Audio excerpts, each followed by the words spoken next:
In this video, I am going to explain about computation of N-Point DFT using DIT and DIF algorithm. Here, objective of the program is to compute the N-Point DFT of a given discrete time sequence, to implement the DFT using MATLAB, to obtain and plot the magnitude and phase response of the signal, to understand how DIT and DIF algorithms make DFT computation faster. Now let's go to the program. X equal to input, enter the input sequence. It asks the user to enter the input sequence. The sequence is stored in variable x. Step 2, n equal to 8. It sets the length of DFT as 8. That means FFT will be calculated for 8 points. Step 3, y equal to FFT of x, n. This line calculates the DFT using FFT function. X denoted as input sequence, n denoted as number of points, y denoted as output DFT complex values. Y magnitude equal to abstract of y calculates magnitude of DFT since DFT gives complex numbers.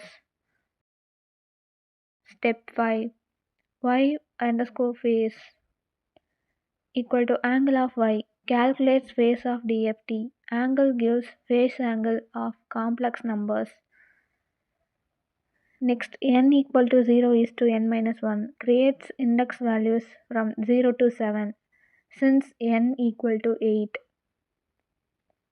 Step 7, figure of 1, subplot 1 to 1, stem of n comma x, creates figure 1, divides into 1 row and 2 columns. First plot shows input sequence using stem. Title, input sequence, x label n, y label x of n.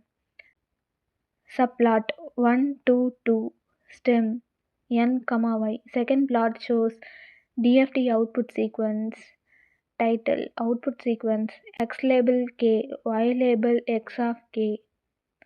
Magnitude and phase plot. Figure 2, subplot 1, 2, 1.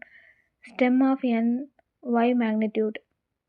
New figure. First plot shows magnitude response. Title, magnitude response, x label k, y label x of k. Subplot 1, 2, 2, stem n, y phase. Second plot shows phase response. Title, phase response, x label k, y label origin of x of k. Final output. When you enter 1, 2, 3, 4, 4, 3, 2, 1, the program will calculate DFT, show complex output values.